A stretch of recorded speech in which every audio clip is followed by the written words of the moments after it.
Hello guys, कैसे हो हैं आप आप सभी सब। लोग। और हम जा रहे हैं प्रयागराज महाकुंभ। तो आपने बिल्कुल सही सुना गाइस। तो आज फाइनली हम लोग जा रहे हैं प्रयागराज कुंभ में डुबकी लगाने। मतलब आज हम लोग का भी नंबर लग ही गया। और हम अपने पाप मिटाने के लिए जा रहे हैं गाइस। तो देखो, आप देख सकते हैं हमारी माता श्री भी तैयार हो चुकी हैं। तो लगभग माता श्री तैयार हो गई हैं। और ये हमारे तबला मास्टर हैं और ये हम हैं। तो आज हम तीनों जा रहे हैं प्रयागराज और वहां पे अभी हम लोग बस थोड़ी देर बाद निकलने वाले हैं। कितने बजे की बस है अपनी?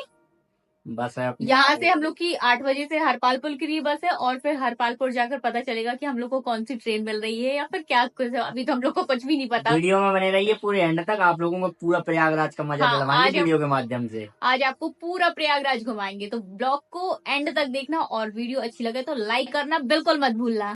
तो गाइज अभी बज रहे हैं 7:30 और हम लोग बस निकल रहे हैं बस स्टैंड के लिए। तो गाइज हम लोग को बस मिल चुकी है और ये वाली सीट मिली है। तो यहाँ पर सब 3 वाली सीट है और यहाँ पर हम लोग बस पे बैठे हैं। ये है हमारे तबला मास्टर और ये ले रहे हैं बस स्टैंड से ही खाने के लिए कुछ चीजें ताकि हमें रास्ते में हम बोर ना हो। तो गाइज हमारे तबला मास्टर भी आ चुके हैं। Hello guys. अब लोग हम निकल रहे हैं हरपालपुर के लिए। तो गाइस सिर्फ 1 घंटे के अंदर अंदर ही पहुंच गए हम हरपालपुर बस स्टैंड, जहां से हमने मिल गई फटाफट से ऑटो। जहाँ से सिर्फ 30 रुपए में हरपालपुर बस स्टैंड से आ गए हम हरपालपुर रेलवे स्टेशन। लेकिन यहाँ तो दूर दूर तक ट्रेन का कोई अता पता ही नहीं था। सब बैठे थे इंतजार में और हम भी बैठ गए कि अचानक से आई एक ट्रेन और सबकी देखा देखी हम भी भीड़ चाल में भीतर घुस गए। लेकिन भीतर जाकर तो पता चला कि यहाँ तो भाई साहब आकर गलती ही कर दी, क्योंकि पैर रखने तक को जगह न थी। गाइस अब तो मैं ये सोच रही हूँ कि आज का पूरा सफर आखिरकार कटेगा कैसे, क्योंकि यार भीड़ इतनी ज्यादा थी। लेकिन शायद हम लोगों की किस्मत सही थी कि थोड़ी देर बाद हमें अच्छी खासी जगह मिल गई। गाइस जरा इन दादा दादी को तो देखो कि आज भी इस उम्र में इनके बीच में कितना प्यार है। और जोरों की भूख भी लग पड़ी थी तो थोड़ी बहुत हमने पेट पूजा भी की। करने के बाबा भी आगे खान लगेगा। वो बोले तुम्हें का चाहना है, जो कुछ लेना हो तुम आज जल्दी ले लो, हमसे भाग जाओ इधर। सो उनने बोले देखो उनने बोले ओ महाराज बटैया लेना है तुम्हें, सो बोले जा तो बताओ हमें, हम यही से चल लो सब काम। और तुम क्या हमें जा लेने, बोले देना तो तुम्हें जा दे दी, ना तो हमें लेने नहीं। लेकिन गाइस जैसा हमने सोचा था वैसा बिल्कुल नहीं हुआ, क्योंकि ट्रेन में मिले इतने अच्छे लोग कि पता ही नहीं चला कि कब इतना लंबा सफर चुटकियों में बीत गया। मैं तो पूरी रात बिल्कुल सोई ही नहीं। लेकिन सच बताऊं तो गाइस जैसे जैसे मंजिल करीब आ रही थी वैसे वैसे आंखों में नींद भी आती जा रही थी। और सुबह 5:30 बजे हमने प्रवेश किया नैनी में, जहाँ हम सभी ने कुछ छायाचित्र और चलचित्र निकाले, क्योंकि अब पता नहीं दोबारा मुलाकात हमारी कभी होगी। गाइस फाइनली हम लोग पहुंच चुके हैं इलाहाबाद और अब हम लोग पद यात्रा कर रहे हैं।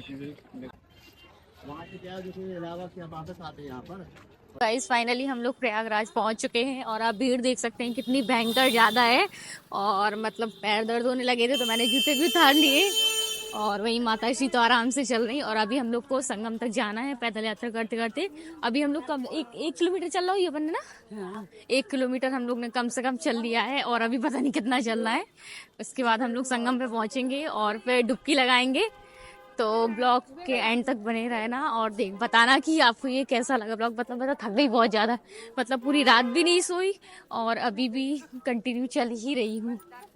हालत खराब हो गई भयंकर वाली। गाइस जी हमारे तबला मास्टर हैं और इनके जस्ट पीछे हैं हमारी माता श्री और सब आराम से बढ़िया चले आ रहे हैं। मेरी तो भयंकर वाली हालत खराब हो गई सच्ची में। तो गाइस फाइनली अभी हम लोग एक जगह पर रुके हैं जहाँ पे बढ़िया नाश्ता, थोड़े बहुत चाय नाश्ता कर रहे हैं। ये माता श्री हैं, बढ़िया मस्त। हालत कैसी है आपकी? कैसी है हालत? थक गई? मस्त। थक गई? हवा तो नहीं था कि नहीं थकी, लेकिन ग्लो कर रही मस्त थकान की वजह से। मस्त ग्लो कर रही। क्या हमारे तबला मास्टर है, मस्त चाय पी रहे। भाई साहब कैसे हैं? थक गए? ये है हाँ, हालत अच्छी खासी खराब हो चुकी है। बिस्किट खा रहे बस बैठे बैठे एक जगह, रेस्ट हाउस टाइप को बैठे हैं। सब लोग चाय वगैरह पी रहे, तबला मास्टर और मम्मी चाय पी रही और हम बैठे बैठे बिस्किट खा रहे हैं। अब हम लोग फिर से चलना स्टार्ट कर रहे हैं और अब हम लोग डायरेक्ट जाकर रुकेंगे संगम पे, जहाँ पे सबसे पहले डुबकी लगाएंगे। लेकिन पेट पूजा पहले हो गई। चले चले माता श्री। ये तो गाइस मम्मी लोग पीछे पीछे, हम आगे आगे।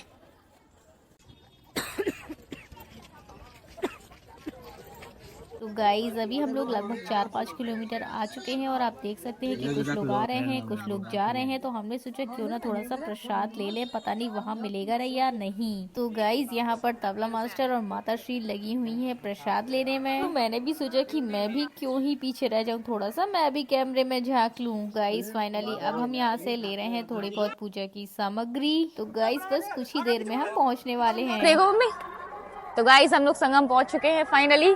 तो आप भीड़ देख सकते हैं कितनी खतरनाक है भाई साहब, तगड़ी वाली भीड़ है। दिव्य महाकुंभ। गाइस सच बताऊं तो आज से पहले मैंने इतनी ज्यादा भीड़ कभी भी नहीं देखी अपनी पूरी लाइफ में। और गाइस आज मैं बहुत खुश हूँ।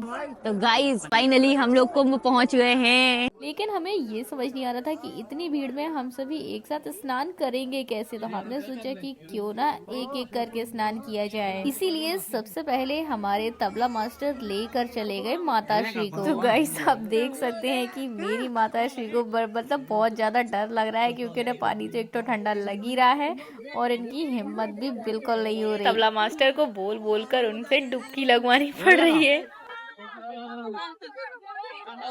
और लगा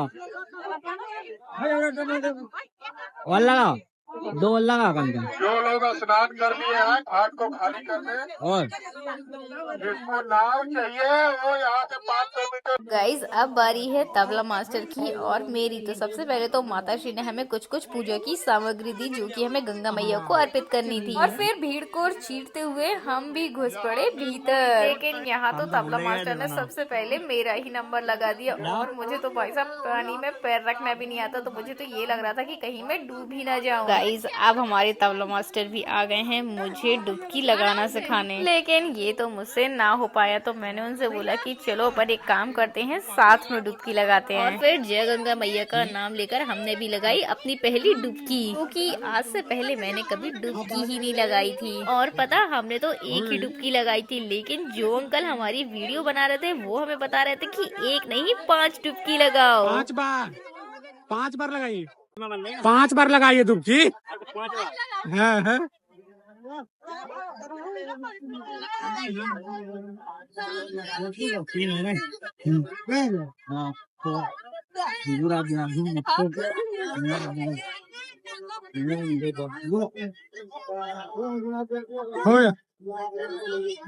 डुबकी लगाने के बाद गंगा मैया को जो हमने पूजा की सामग्री दी थी वह अर्पित की। साथ ही उनकी मनपसंद लाल रंग की चुनरी भी चढ़ाई जो कि उन्हें बहुत पसंद है। और फिर हम बाहर आ गए। तो अब डुबकी तो हमने लगा ली, लेकिन अब मुझे ये लग रहा था कि हम कपड़े वगैरह कहाँ से चेंज करेंगे, क्योंकि यहाँ पर चारों तरफ भीड़ ही भीड़ थी। लेकिन जैसे तैसे करके हमने अपनी व्यवस्था देख ही ली और सबसे पहले तो कपड़े चेंज किए और फिर अच्छे से तैयार हुए। बाल तो पानी में पूरे भीग गए थे, तो फटाफट से मैंने उन्हें सुलझाया। जैसा कि हम सुबह 5:30 बजे नैनी से चले थे, जहाँ हम 6:30 तक यहाँ घाट पर आ गए और फिर हमने स्नान भी कर लिया और अभी बज रहे हैं सुबह के 8। तो हमने सोचा कि अब क्यों ना थोड़ा सा यहाँ पर घूम लिया जाए। लेकिन कहाँ, तो सबसे पहले तो हमने सोचा कि यहाँ पर लेटे हुए हनुमान जी हैं तो उनके दर्शन कर लिए जाए। लेकिन पता चला कि वो तो बहुत दूर है। ये हमें दिखती है पास में ही कुछ दुकानें, तो हमने सोचा कि क्यों ना थोड़ी बहुत खरीदारी कर ली जाए। लेकिन सच बताए तो हमें यहाँ पर कोई ढंग का खास समझ ही नहीं आया कि हमें तभी दिखाई देता है दूर से ही ये डोमिनोज का आउटलेट। तो बस फिर क्या था, इसकी तरफ हम खींचे चले आए कि भूख तो लगी ही थी। तो गाइस हम लोग का पिज्जा आ चुका है और ये है हम लोगों का पिज्जा। लेकिन मेरे मुंह में तो इसको देखते साथ ही पानी आ गया, क्योंकि ये लगी इतना स्वादिष्ट रहा था और जब खाया तो वाह वाह वाह मजा ही आ गया। वहीं रास्ते में एक अंकल कुछ किताबें बांट रहे थे तो हमने वो ले ली और फिर हम पुनः चल पड़े। माता श्री पीछे से रोकते हुए बोलती है कि रुको जरा सा सिंदूर तो ले लें, क्योंकि ऐसा बोला जाता है कि तीर्थ स्थानों से सिंदूर वगैरह जरूर लेना चाहिए। और भाई साहब यहाँ से आप मतलब पूरा नजारा देख लो तो आप देख सकते हो कि मतलब कितनी ज्यादा भीड़ है। लेकिन सच बताऊं तो आज मैं बहुत बहुत बहुत ज्यादा खुश हूँ कि वहीं मुझे मिलते हैं एक साधु बाबा जी, जिन्होंने मुझे बुलाया और फिर मेरे माथे पर तिलक लगाया। और हमें तो यहाँ पर इतना अच्छा लग रहा था कि मन ही नहीं कर रहा था वापस जाएं। सच में यार यहाँ आना भी नसीब से ही होता है, क्योंकि इससे पहले हम 4 बार कोशिश कर चुके हैं लेकिन आ ही नहीं पाए। तो देखा आपने कैसे अचानक से पीछे से बाबा जी आ गए। खैर तो हमने अच्छे से सब कुछ घूम ही लिया था, तो हमने सोचा कि क्यों ना प्रस्थान किया जाए। वैसे अभी बज रहे हैं सुबह के 10 और हमें जाते साथ ही फटाफट से ऑटो मिल गई, जिसका किराया लगा हमें 50 रुपए प्रति व्यक्ति। साइड से तो थोड़ा बहुत चलना ही हो गया था, लेकिन इस साइड से तो आराम से हम नैनी स्टेशन तक पहुंच गए, जहां से हमने थोड़ा बहुत विश्राम किया क्योंकि ट्रेन को आने में था थोड़ा सा विलम्ब। हमने सोचा कि क्यों ना तब तक थोड़ी बहुत पेट पूजा और सबसे पहले तो मोबाइल चार्ज कर लिया जाए, जो कि बिल्कुल डिस्चार्ज हो चुका था। साथ ही फिर थोड़ी देर बाद ट्रेन आ जाती है और हमें अच्छी खासी ऊपर की सीट भी मिल जाती है। और कल रात जगराता करने के बाद आंखों में नींद तो इतनी जोर से आ रही थी, साथ ही थोड़ा थोड़ा सा बुखार भी आ गया था, तो मैं तो रियल टैबलेट खाकर सो गई। लेकिन इस ट्रेन ने हमें हरपालपुर की जगह चित्रकूट में ही उतार दिया, जहां से हमने पकड़ी अपनी दूसरी ट्रेन। लेकिन उससे पहले कर ली थोड़ी सी पेट पूजा, क्योंकि भूख लग पड़ी थी जोरों की। और ठीक 15 मिनट में ट्रेन मिल जाती है हमें अपने हरपालपुर के लिए, जिसमें हमें मिल जाती है आराम से पुनः सीट। तो बस फिर क्या था, फिर से हमने अपना विश्राम शुरू कर दिया और रात्रि के ठीक 8 बजे हमने प्रवेश किया हरपालपुर में। और फिर हरपालपुर रेलवे स्टेशन से टैक्सी पकड़कर आ गए हम सीधा हरपालपुर बस स्टैंड, जहां से हमें लगी बस मिल गई। इसने हमें मात्र आधे घंटे में ही पहुंचा दिया नौगांव में, मतलब 24 घंटे के अंदर अंदर हम प्रयागराज हो भी आए और अपने घर वापस भी आ गए सकुशल। गाइस फाइनली हम लोग प्रयागराज की यात्रा करके 24 घंटे के भीतर ही वापस आ चुके हैं। और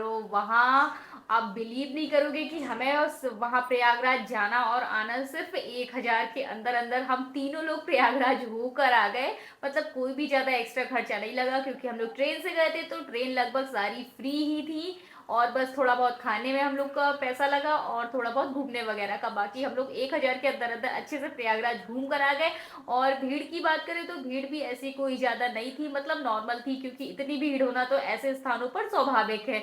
और सच में मैं बहुत ज्यादा खुश नसीब हूँ कि मतलब मुझे मतलब इस जीवन में एक बार महाकुंभ में जाने का मौका मिला। सच में मैं तो बहुत ज़्यादा खुश हूँ। और अगर आपको भी वीडियो अच्छी लगी हो तो वीडियो को लाइक कर देना, चैनल पहली बार तो सब्सक्राइब कर देना, और ऐसे ही प्यारे प्यारे ब्लॉग्स देखने के लिए सची ब्लॉग से जुड़े रहना। Till then take care, bye bye. तो मिलते हैं अगले दृश्य में, तब तक के लिए राम राम।